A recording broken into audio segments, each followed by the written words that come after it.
Hello, everybody. Morning, everybody. Joe here. I'm Kevin. All right, so this is a biggie for you guys. Yeah. You've been talking about this for a week. We are here. People are very excited about this episode. I'm excited about this episode. Really pumped for this. We do know, people told us that this was live. It's not really a spoiler because it was marketed that way at the time it came out. Like, everyone who sat down to watch the show knew it was live, so we're kind of in that same boat. What's really cool, though, is there's different versions of this. Well, yeah, I mean, Like the West Coast, East Coast, right? yeah, because they were an hour apart. So what happened? What would have happened is they would have shot the East Coast one, and as soon as they were done, they would have reset and shot the West Coast one, Which is pretty amazing. Yeah, they basically did a play twice. I'm trying to think of other examples of that happening. I don't think. I mean, 30 Rock did it. Oh, okay, sure. But any live scripted show would have probably done that. Okay. I don't know how often this has been done. Talk Obviously, about high stakes and like a lot of pressure. for sure to get it right. Now, of course, we have the benefit of having two of the great television actors of all time here. That's true. I mean, this is amazing, right? It's going to be. It was a live show featuring Alan Alda and Jimmy Smits. Oh my God, right? Sign me up. So Yeah, don't care absolutely. what it is. I'm going to watch it. I mean, and of course, it's an idea that works because you're taking two incredibly talented performers, and I'm sure when they pitched them, it was like, here's how this is going to go. We're going to give you the parameters. I'm sure it wasn't. I mean, I don't know the extent to what the script was memorized, or they got to riff a little bit just in terms of here are the concepts you're talking about. I don't know, and I don't want to know. I feel like I'd want to follow the script. I wouldn't want to go off the beaten path because with that many eyeballs on. I mean, I'm sure it was very much like these are the details you need to get in. Say these words, right? Yeah. But yeah, I mean, I'm excited to see this. We are watching the West Coast version. It's on Max. Right. There were recommendations to find other versions of it, which obviously we appreciate that. But we've been using Max almost exclusively all the way through. Thinking about our Patreon subscribers, so many of them are watching along with us on Max. We didn't want to muddy the waters and go to a different place and make it harder for them to continue following along with us. Yep. So this is going to be the Max version. Someone said it's edited shorter than what aired on television. I'm not sure about that or why they would bother doing something silly like that. But I'm very, very pumped for this. Me too. I really am. I like to see good actors doing good things. So this is definitely a challenge. Oh, yeah. Well, going to get started here, I want to thank all of our Patreon subscribers for being here with us and give a special thank you to all of our super patrons: AB, Actuarial Lurker, Balazs Foldes, Derek Peterson, Devin Garneau, MTC93, Jamie Morgan, Jeff, Jojo Potato, Natasha Norris, NJ, Sudugunda Varapu, Trey Contreras, Panda47, Wolfgang Wolf, Yannick from Montreal, and Torgeir Lingstad. Thank you so much, guys. Really glad you're here with us. Yes, we are. And if you're watching this for the first time on YouTube, welcome to our channel. If you might hit the like button for us, please leave us a comment down below and hit that subscribe button so you can stay up to date on the new content we have coming your way. If you look in the description below, you will see a link to our Patreon page for full-length watch-alongs. We are way ahead over on Patreon if we're on YouTube, but you can have to sync and watch along in your own source material due to those copyright laws. Let us get into it. This West Coast episode, if this helps anybody on an issue on what version we're watching, is 43 minutes and 4 seconds long. You can tell it's live camera. Yeah. Who do you think's going to win this one? It has to be Santos because he's so far behind, right? He is far behind, I guess. Yeah. Bruno's going to walk you to the stage, okay? Yep. Don't worry about getting everything in. Yeah, it does look way different. That's cool. That's cool. You got live camera feed right in their face. Stupid rules. 2 minutes, 1 minute, 30 seconds. It's What? like a play. What can you say in 30 seconds? Santos people negotiated them to. That crane shot there. Santos is terrified to go out on that You have stage no tonight. idea what this feels like. Terrified doesn't begin to describe it. I bet that's really true, too. Flashing yellow light means you got 15 seconds. Red light means... Let me guess. You can tell everyone's wearing wire mics. Yeah. No boom mic. The rules are your friend. Use them so this doesn't become A debate. Exactly. How long would you rehearse this for? Oh, my God, right? You made the pressure of this. Doing it a second time, Right. a little more relaxed, probably. Now, I've agreed to enforce their rules. Each candidate will Curious have who a the 2-minute audience opening is. statement. For each question, there will be a 2-minute answer, followed by a 1-minute rebuttal. Candidates may not direct questions or statements to each other, and they will have 2-minute closing statements. They will remain silent until the end of the debate. The first opening statement will be from Senator Vinnick. Thank you. It is truly an honor to be here tonight. I was wondering what's going on there for a second. That was long. Line. Yeah. The greatest hero in the history of my party, Abraham Lincoln, when he debated, he didn't need any rules. Now, I could do a 2-minute version of my sensible solutions stump speech, and I'm sure Congressman Santos has a memorized opening statement. Or we could have a debate Lincoln would have been proud of. We could junk the rules. This is very Sorkin, isn't it? Yeah, it is. We could have a real debate, if that's all right with you, man. I suspect the audience will reward brevity. Let's have a real debate. Okay. It's a fun concept when you're doing it live. It is, yeah, for sure. This is a very exciting way to do TV, isn't it? They ran the credits before they did the opening. That's interesting too. Like they had Ron Silver's name showed up there. Oh yeah. There. I'm almost surprised they're doing the opening credit sequence at all. I am too. With this format, yeah. I wonder if this was added later for Max or it DVDs might well whatever, have been. Yeah. If they reformatted, then sure. You both want to abandon the rules your representatives negotiated and rely on me. Yes, that's what I'm suggesting. Both campaign managers are freaking out behind the curtain. Yeah. Do what you want. How would you secure the Mexican border? Enforcement first. That's my policy. I would double the Border Patrol. Since 1990, we have tripled, not doubled, we've tripled the Border Patrol on the Mexican border. The problem of illegal immigration is much bigger than the Border Patrol. The senator talks about how easy it is to cross the Rio Grande. I think you should tell that to the families of the men, women, and children who have died trying to do it. Yeah. 100%. If Mexico's economy was as strong as Canada's, there wouldn't be a problem. That's true, too. Yeah. There's no other real solution to this problem. Senator Vinnick is smart enough to know that, and I think you are too. At least nobody said a giant wall. It's coming. So could you tell us specifically, sir, how you would cut spending to pay for those tax cuts? I'm a cut the allowance kind of parent. I'm going to cut Congress's allowance. If they send me a budget that's not balanced, I will use this pen to veto it. Well, I hope everyone noticed that the senator did not answer the question.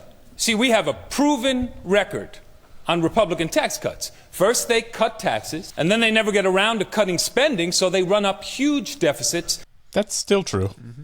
So President Santos would have to do exactly what he's promising not to do. Run up huge deficits. Congressman Santos. This guy. Yeah. Him in the crowd. What role should the federal government play in education? Help close the gap between Beverly Hills High and Harlem High. The highest spending public school system in the country, Washington, D.C. has the lowest test scores. Washington, D.C. It's because of poverty so high. Yeah. The Republican Congress passed a federally funded voucher program for Washington, D.C. to help poor students, poor minority parents desperately want to get their kids out of failing public schools. The big bad Democrats don't want to take money They away dealt from with this public in earlier schools to give them seasons, to didn't they? private schools. Yeah, that's my problem with vouchers, too. The Head Start program, and I can understand why you don't include Head Start in the total of federal funding since you voted against it. Head Start doesn't work.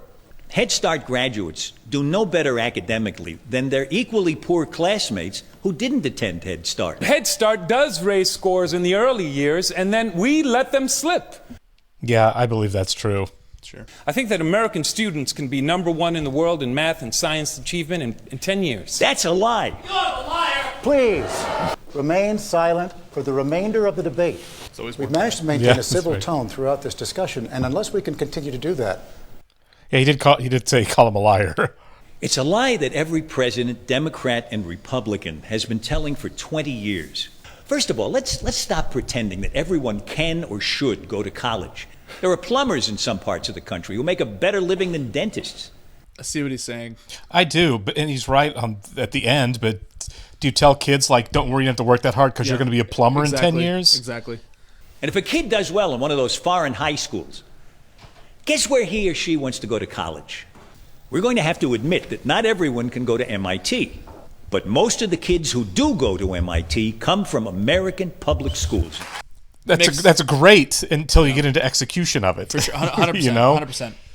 Senator, there are now 45 million Americans who have no health insurance.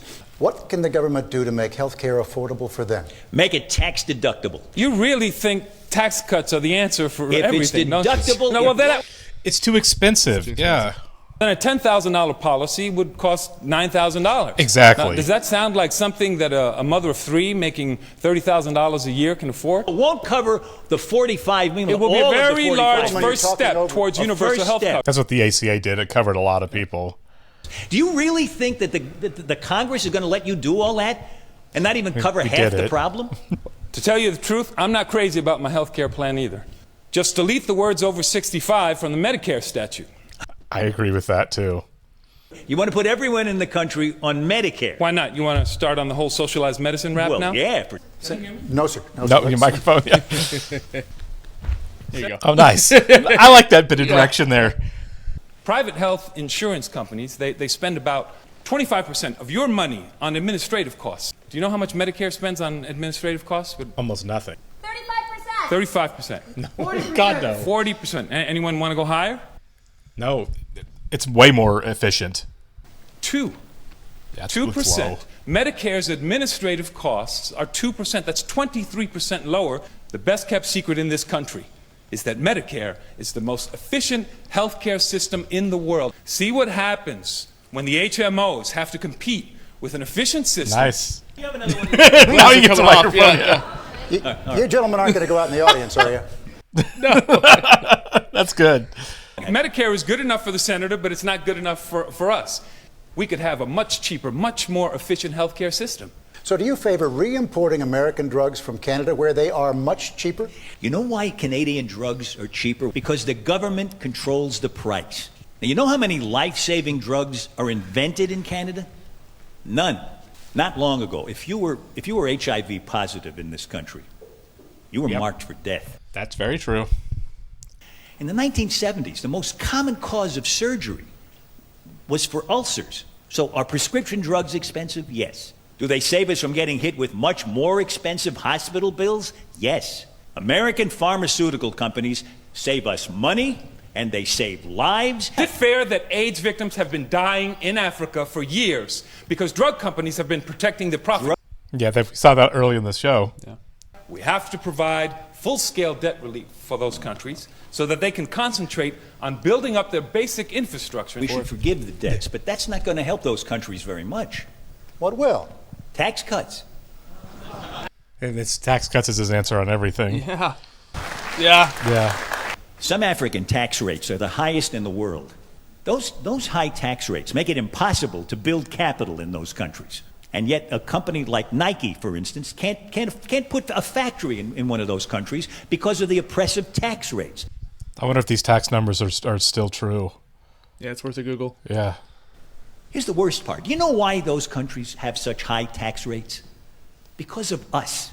To show us that they can raise enough money to pay back their loans is that we have encouraged those countries to lock themselves into a gruesome economic depression.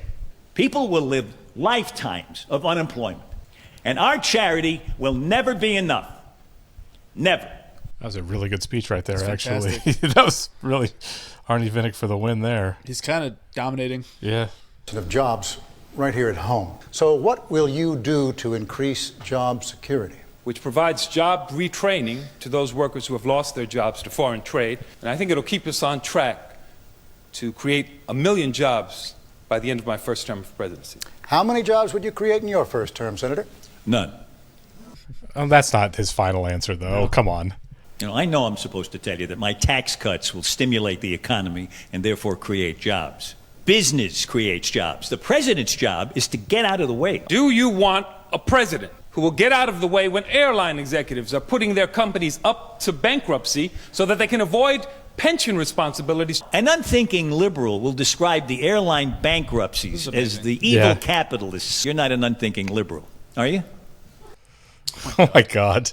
I know you like to use that word liberal as if it were a crime. No. Republicans have tried to turn liberal into a bad word. Well, liberals ended slavery in this country.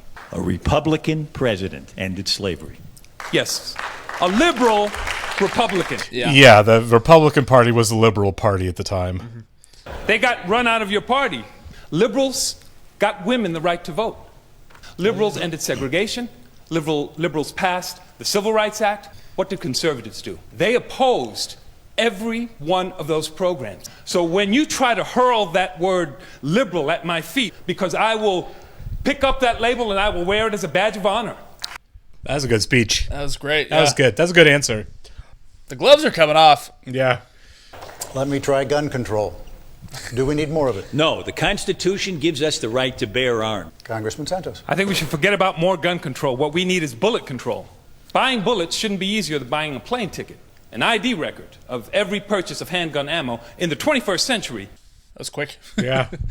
It is time for us to get really serious about developing alternative energy sources. That is very true, yes. 100%. Look, Arnie, I understand that the oil companies have given a lot of money to your campaign. Oh, wait, so I'm their puppet, huh?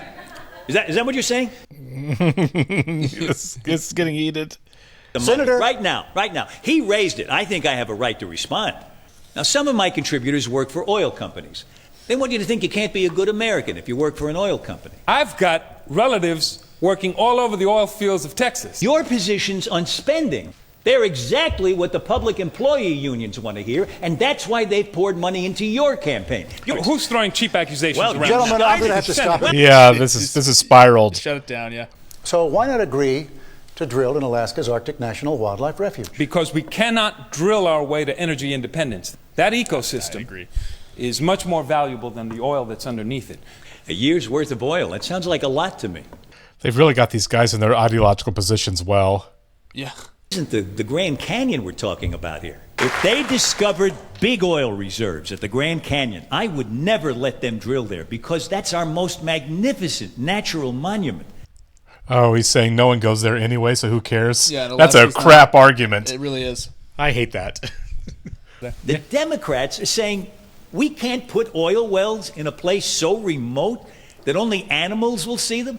Ugh, dude. I don't think that's a good argument. No, I don't it's think not. no one cares about the wilderness if you can't go visit it. Is not a good argument. People do live in Alaska.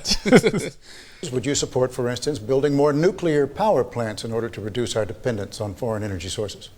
No. From the plants that we already Nuclear have. power is a completely safe, dependable energy source. Did you Of say- course we should build more Completely nuclear safe. power plants. Government support of alternative energy sources. I don't trust politicians to choose the right new energy sources. I believe in the free market. I think that's a cop-out answer. It always is like free market. Yep. Then I trust the free market to solve our energy problems. The market has the power to change the way we think, to change what we want. Well, 40 million people without health insurance. What is that except a massive failure of the free market? 100%. People who told us we were going to run out of oil by the end of the 20th century are now trying to scare us with global warming. This didn't age well, did it? Yeah. Oh, that did not age well. What can you do to assure a dependable supply of oil, Congressman? I will never go to war for oil. Please. That was a big deal at the time. Yes, it was. I would like to invite Senator Vinnick to join me in that pledge. Ladies and gentlemen, would you like to listen to These guys are so applaud, good. or would you like to listen to the candidates? Yeah. You don't have to shoot anyone to get it. You just have to pay for it. Do you know who our biggest supplier of foreign oil is? Canada. Canada. Join me in my pledge. No, that would be like going to war for sugar. Do you want to take a pledge against that too? That was a good comeback, actually. According to the coin toss, the first closing statement is from Congressman Santos. Well, Senator Vinnick was eager to take a pledge about taxes. That's true. Yeah. After he cuts taxes, what's he going to do for the next 4 years? That's a good. Yeah. Tax cuts are not a magic wand that you can wave at every problem. Presidency is about more than saying no, no, no. You have to say yes to something. You have to do something. Is Matt Santos the kind of guy who's going to give up on the promises that he's made to you tonight because it's going to be too tough to get them done? And then ask yourselves if you're ready to give Matt Santos the presidency of the United States. That was a really good closing speech there. Well said, yeah. I love that. Yeah, really very succinct and really kind of wrapped everything up well. First of all, I want to thank Matt for agreeing to drop the rules and letting us have a real debate tonight. You know, I believe both of us want what's best for this country. We just have different ideas about how to get there. I think it's fair to say I that agree. Matt has more confidence in government than I do. I have more confidence in freedom. Your freedom to save or spend your hard-earned money. I'm not anti-government. I just don't want any more government than we can afford. We all want a government we can believe in. Arnold Vinnick would hate the modern Republican Party, wouldn't he? Absolutely, yeah. Do we want more government? Or do we want to get control of government? And that's why I ask you to give me your vote, so that I can give you the government you were promised by the Founding Fathers. Yeah, I'm with Santos right now, but like that right. was well done. This wouldn't be a great show if both candidates weren't incredibly capable. Yeah. Senator Vinnick, Congressman Santos, our thanks to you both. Thank you for watching. Good night. Thank you. That was great. That flew by, didn't it? It really did, man. Yeah. That was a great episode. Yeah. It's like it was so hard to like interject just because of Yeah. how back and I know. We didn't talk that much. No. But like it didn't really give you a chance to say anything. Not like, much. This episode, you know, I love the fact that like, okay, well, I don't love the fact, but we're still talking about and we're still debating the same issues they're debating here 20 years ago. Yeah, they really set this up well for the ideologies of the parties at the time and kind of where they were headed. Yeah. Some of the stuff obviously didn't age incredibly well, but it was also appropriate for the time. For sure. There was plenty of just straight climate change denialism in the Republican Party 20 years There ago. still is. It's just not. Yeah, there's less of it now because it's like we're looking at the temperatures, man. Okay, we've switched from it's not happening to well, it happened, but we can't do anything about it. So why even bother? I listened to fairly recently about on a podcast about climate change and like how people think it's a good idea to go back to nuclear power plants. Sure. And I'm like, I don't think that's a good idea at There's- all. Yeah, there's I don't know. I mean, we still use them. They're still there. Obviously, there are massive risks and a lot of waste with them. The risk. There's a risk, right? You know, I mean, like it's so dangerous. But it blew my mind the fact that like they're talking about that here. And it's like, Yeah, absolutely. I just listened to that. You know what I mean? But no, very well done. I mean, like just very interesting conversations, and it's like this is an episode that I definitely want to go back and watch again. Oh, for sure. I'm definitely gonna watch that again. I will say this: I felt like the candidates were pretty evenly matched. There were some arguments I bought way more than others, obviously, but I think in terms of engagement and charisma, I would say Vinnick won I that think he debate kind of dominated because it's just that freaking delivery of Alan Alda. I think just that Alan Alda could have been president because there was nobody who was going to step on stage with that guy and make him look like he doesn't know what he's talking about or insincere or that he isn't passionate or caring about what he's talking about. 100%. He's just so good. I'm really glad you said that too, because like I'm with Santos, right? Me Like, too. I'm with him, but I do feel like Vinnick kind of he just held. This was Alan Alda's episode. He held court really well He here. really did, man. He just carried this like a champion. Yeah, I mean, it's both two incredibly talented actors. Oh, 100%. Like I'm not look. Jimmy Smits, fantastic actor. Yeah, he killed it here. He did. Vinnick though, is Vinnick had a slight edge. Yeah, he just felt like he had a slight edge. When you look at the performances, I just felt more at ease with him talking. But when you get down to the arguments they're making, I feel like, you know, for me and what I believe about the world I live in, I absolutely side more with Santos. You know, I like that last speech where he's like, there is no plan for any of this stuff, really is a fair critique, right? 100%. What do we do about gun violence? Thoughts and prayers. What do you do about global warming? Not real. What do we, it's just like, what do you do about people not having health care? Free market will do something. You know what I mean? It's like, that's why I was like, yeah, I mean, I get it, but in the voting booth, I would say like, Vinnick is a better statesman. Yeah. But, based on substance, I'm like, and the funny thing I'm throwing down for Santos at this point. Me too. And the funny thing is like, Vinnick really isn't. I mean, he's conservative, but he's this whole time. This is the most conservative we've seen him be. It really is. He was more on the party lines on this than than we've seen he's ever before. been, yeah. I cannot believe they didn't bring up abortion. Maybe because I'm sure maybe the writers tried to work on that. It's like there's no way to really bring that issue into it in an interesting way for the show that we haven't already addressed pretty heavily. Same with the gun control thing. Right. So we didn't spend a whole lot of time on some of the issues we've talked about so much. We knew Vinnick before was going to be a big tax cut guy. Like I said, I am a liberal Republican. I'm fiscally conservative, socially liberal because I believe in small government, but I'm liberal on social issues.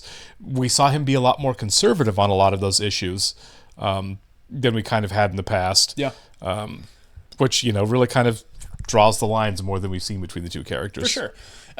I did like that they went back to the school vouchers. Yep. Because that was a great episode of the show. It was. What was that, season 2 or 3? It might have been season 2 with Sam. Yep. Yeah. Yep. We went back to that, and I was like, oh, cool. We're circling back. And different writer, too. Yeah, that's true. You know what I mean? So the fact that these the new writers on the show now can kind of go over what Sorkin went over for sure. previously is really interesting as well. Yeah, like I said, Santos is my guy, but at the same time, Vinnick is awesome.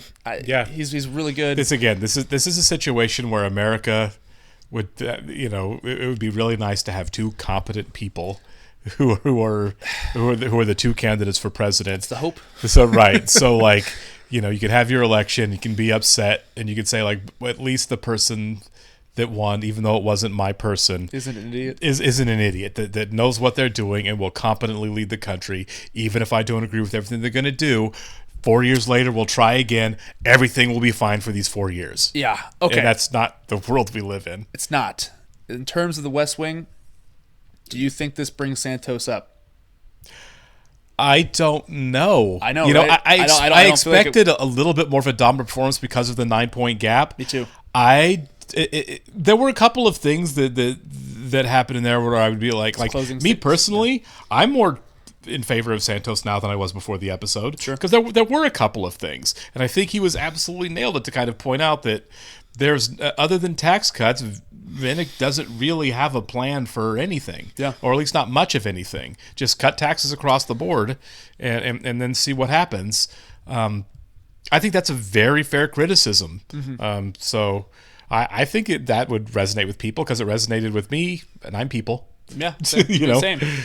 It just kind of sucks that his closing statement came before Vinnick. Yeah, that's true. If he would have finished it out, it would have been more of a mic drop. That's probably true. Vinnick got the last line in. Yeah. Always the last line wins, right? The little recency bias. For sure. Appreciate it, guys. We will see you soon. See ya.